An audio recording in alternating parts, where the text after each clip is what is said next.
à toi. Si tu as un business en ligne et que tu as besoin de piloter tes statistiques, ton équipe, alors cette vidéo elle est faite pour toi. Je ne vais pas te faire perdre ton temps, je vais te montrer comment on a fait pour Shape by Lou, coach sportif en ligne, pour lui permettre de voir les problématiques et data bloquantes sur son business. Pour information, les data que je vais vous présenter sont bien fictives. Allez, je te montre tout ça page par page. On commence directement par un pilier essentiel, le setting. Ici, on a un tableau de bord ultra visuel pour tout suivre en temps réel, particulièrement utile si vous avez une équipe de setters. Chaque jour, les setters remplissent leur reporting de setting, ça prend à 1 à 2 minutes grand maximum à remplir. Ils ont juste à mettre les informations suivantes, leur nom, la date du jour, le nombre de nouvelles de conversation, le nombre de follow-up, le nombre de calendriers envoyés et surtout le nombre d'appels total qu'ils ont booké au cours de la journée. Grâce à ça, on sait combien de DM ont été envoyés, combien de relances ont été effectuées, quel est le taux moyen d'envoi de liens par conversation et enfin, le plus important, le nombre d'appels bookés. Ce graphe juste en bas permet de suivre les performances jour par jour. Tu vois quand ça bosse, quand ça ralentit et surtout quand ça convertit. En un clic, on peut filtrer par setter, par mois, année et aussi par date. Et enfin, quand on filtre, on peut avoir accès à chaque reporting jour par jour. Grâce à ça, on n'attend pas 3 semaines pour se rendre compte que notre setter est en train de décrocher. On le voit le jour même. Tu gagnes du temps, tu suis tes statistiques et tu fais progresser ton équipe sur des données concrètes. Ici, on est dans la pipeline de setting. C'est la vue quotidienne pour les setters. Le but, c'est vraiment de gérer efficacement les prospects avant le call de vente. Si vous vous sentez un peu perdu, vous avez juste à mettre dans la case recherche le lead qui vous intéresse.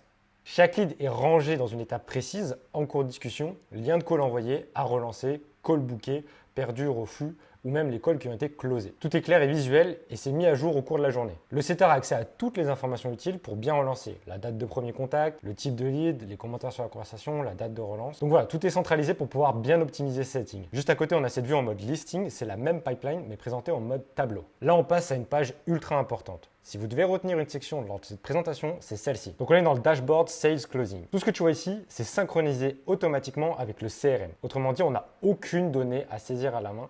Tout remonte tout seul dès qu'un call a été booké. Tous nos leads sont donc remontés et on évite les erreurs. Donc on voit ici qu'on a 475 contacts, 156 clients, le nombre de leads qui ont été closés, les leads perdus. On a aussi un graphe de répartition qui nous donne la provenance des leads suivant la source. Pareil ici, la répartition de la qualification du lead. Grâce à ces vues-là, tu sais ce qui t'amène les meilleurs clients, tu sais où mettre le budget pub ou ton énergie sur ta création de contenu. Si on descend un peu plus, on a l'évolution du nombre de calls bookés par semaine. Ici, on voit la répartition du closing semaine par semaine. On voit facilement par exemple que Camille Girard a eu 6 closes cette semaine-là, Chloé Bernard 12 et ici Maya Lefebvre 9. Encore une fois, c'est des données fictives. Et ça permet de stimuler au quotidien vos closers, comme ça on peut voir qui a fait la meilleure semaine. Et à chaque fois, ça remet les compteurs à zéro. On a la même vue ici, mais pas par closer, mais plutôt par source. On voit que Facebook Ads fonctionne mieux sur cette semaine. Là aussi, là par exemple sur cette semaine, on a le TikTok organique qui a mieux closé que les autres. Et enfin, finalement, une répartition de la charge de coaching. Ça permet, lors de l'appel de closing, de facilement attribuer un coach de la personne qui vient d'être closée. Par exemple, ici, parmi la charge client, on voit que Théo Marchand a 31% de cette charge-là. On sait qu'il a moins de clients et donc on va lui attribuer le prochain closing. Si on avance un peu plus dans la section, on arrive dans la pipeline de vente. Ici, tout est mis à jour automatiquement. On voit depuis iClose ou Calendly les appels à venir, les appels du jour.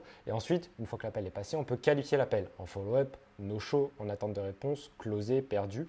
Mais moi, ce que je préfère dans tout ça, c'est vraiment la vue gestion des calls. Donc pour moi, ici, c'est vraiment la vue la plus pratique. On voit en un coup d'œil la semaine qui vient de se passer et les semaines à venir. C'est très visuel grâce à un code couleur. En vert clair, on voit les closés. En bleu, on voit les appels qui sont en follow-up. En orange, ici, c'est les attentes de réponse. En rouge, c'est les appels qui ont été annulés, les no-show. Donc on voit la qualité de sa semaine de closing en un rien de temps. C'est vraiment un calendrier dynamique qui te montre tous les appels bookés de la semaine. Chaque rendez-vous est lié à sa fiche complète. Donc si par exemple, on prend Mathieu juste ici, on voit toutes les informations, donc closé, son contact, son Instagram, son email, les réponses au questionnaire éventuellement si vous avez utilisé iClose, la source et ce qui est important là-dedans, c'est l'association du setter et du closer. Ça nous permet, une fois que le paiement est effectué, de calculer automatiquement les commissions. Ensuite, on lui crée une fiche client, mais ça, on va le voir par la suite. Donc voilà, c'est la vue centrale des closers. Tout ce qu'ils ont à faire, c'est à filtrer par leur profil et tout simplement, on voit le nombre d'appels qu'ils ont eu dans la semaine, les appels futurs. Et une fois que l'appel a lieu, on peut tout simplement cliquer sur la fiche du lead et aller rejoindre le meeting. Une fois que le meeting est passé, on peut qualifier le lead. Si on l'a closé, donc automatiquement, on va détecter le paiement et le mettre en étape closée. Par contre, si on l'a perdu, on va devoir donner la raison de la perte, la qualification du lead. On peut nourrir facilement la fiche du lead pour pouvoir relancer plus tard des prospects qualifiés. Voilà, je ne vous l'ai pas montré, mais on a la même vue en espace CRM où on voit tout l'ensemble des fiches clients réparties par type, client, prospect, ancien client. Ici, on est dans l'espace personnel dédié aux closers. Et leur espace individuel pour suivre leur performance jour après jour. Ils remplissent en 2 minutes leur reporting de closing, donc qui s'ajoute ici en tant que closer, la date du jour, le nombre d'appels qui ont été planifiés, le nombre d'appels qu'ils ont réalisés, les follow-up, les closes et tout ce qu'ils ont contracté et collecté. Derrière, ça nous permet de calculer facilement le taux de show-up, le nombre de rendez-vous qui ont été réalisés et, très important, le taux de closing. Donc ici, on peut filtrer par mois. Par exemple, le mois de juin 2025, on voit qu'on a réalisé pour cette clause-là par exemple, on a réalisé donc 22 reporting, 62 appels planifiés et un taux de web de 66%. Ensuite, si on descend un peu plus, on voit qu'elle a eu un taux de closing de 15%, donc c'est pas top pour ce mois-ci, mais on peut aussi voir son évolution au cours des mois. Donc là, si par exemple je sélectionne Chloé, mais j'enlève le mois de juin, voilà, on voit son évolution qui est plutôt régulière, mais ce mois-ci, elle a un peu baissé. Donc voilà, tout est calculé automatiquement, filtrable par closer, par mois, par année. Et juste en dessous, on retrouve une vue récapitulative du CRM. Donc là encore, on peut filtrer par closer et on voit les appels à venir, les appels du jour, les appels en follow-up, les relances qu'elle doit effectuer. On entre maintenant dans la partie opérationnelle avec le dashboard de gestion de coaching. Ici, on a une vue d'ensemble ultra claire avec le nombre de clients actifs, le nombre de clients sans coach, le nombre de clients en litige et surtout le nombre de bilans qui ont été réalisés. Encore une fois, on a la répartition de la charge de coaching, ça permet de voir en un rien de temps la répartition entre les différents coachs et on a l'évolution du nombre d'élèves mois par mois. Ensuite, si on descend un peu plus, on a la partie attribution de coach. Donc, dès qu'une personne a été closée, elle se retrouve ici, on a juste à lui attribuer un coach suivant la répartition. Vous voyez que la personne a disparu, donc son coach a été attitré et la phase d'onboarding a été lancée. Ici, on est dans la fiche individuelle de chaque client. C'est la base pour tous bons suivis individualisés. Donc, on a les coachs attitrés, le statut, s'il est actif ou inactif, le jour du bilan, les informations nécessaires, la date de début, la date de fin et tous les bilans qui vont s'accumuler. Donc par exemple ici on a réalisé un bilan pour cette personne-là. Si on doit réaliser un autre bilan, on a juste à cliquer là-dessus, mettre les informations nécessaires comme le loom, le poids de départ, les obstacles, les solutions.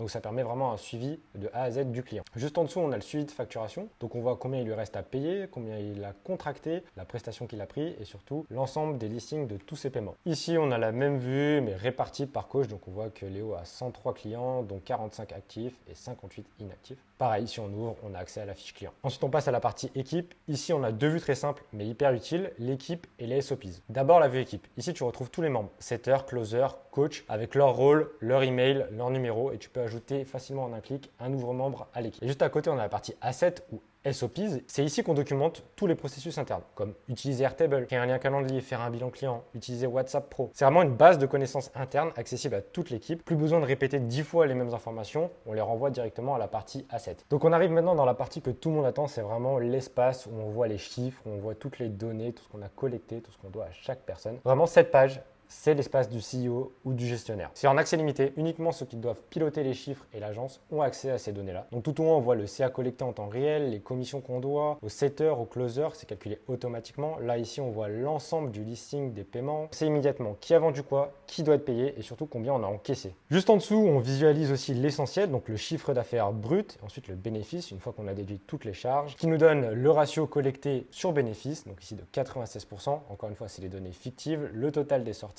et enfin la répartition des sorties. Ici, pour exemple, on a mis Stripe et les factures internes et la répartition des sources, ici, c'est 100% de l'accompagnement coaching. Si on descend encore un peu plus, on voit l'évolution du chiffre d'affaires semaine par semaine et réparti par source. Donc, on voit facilement ici que pour Facebook Ads, on a récolté 20 000 euros, Instagram 13 000, TikTok 14 000, YouTube 15 000. Si vous voulez une vue un peu plus macro, on voit l'évolution du chiffre d'affaires mois par mois. Ensuite, une vue utile pour tous ceux qui utilisent des ads, on voit en un clin d'œil l'ensemble des informations clés du suivi des ads. Donc le ROAS, le coût pour acquérir un client, le coût par appel, le nombre total de prospects issus des ads, le pourcentage de call bookés de ces prospects et enfin le taux de closing dédié aux ads. Ensuite, si on descend un peu plus, on voit plus d'informations sur vos ads. Donc on peut filtrer par campagne, par statut, par date de début et date de fin et on voit l'ensemble des campagnes actives, pauses et archivées. Si on descend encore un peu plus, on a des informations clés, les impressions, la reach, le montant dépensé évidemment et tout ceci est remonté via Facebook Business Manager. Donc on voit la répartition de l'ensemble des campagnes actives et surtout le montant dépensé par campagne. Si on avance un peu plus, on a l'ensemble des factures clients qui doivent être répertoriées ici, la centralisation des factures internes. Donc si quelqu'un vous envoie une facture, elle va être référencée ici. Donc ils ont juste à répondre à un formulaire. Par exemple, si cette personne-là, on ne l'a pas payée, elle va se retrouver ici.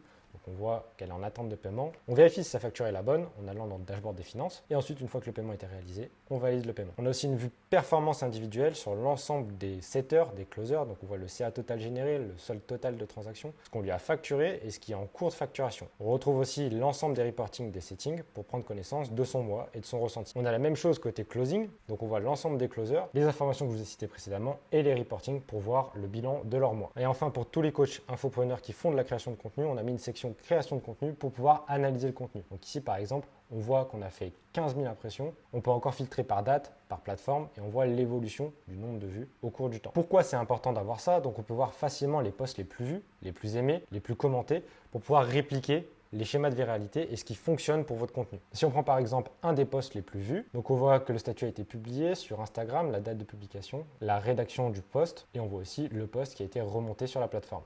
Donc ce post-là a bien performé, il a fait 680 000 vues, 1300 likes et 444 commentaires. Si toi aussi tu souhaites un espace qui va te permettre de développer ton business comme nous, éviter de perdre de l'argent et traquer toutes les datas, alors tu peux réserver un appel ci-dessous si tu veux en savoir plus.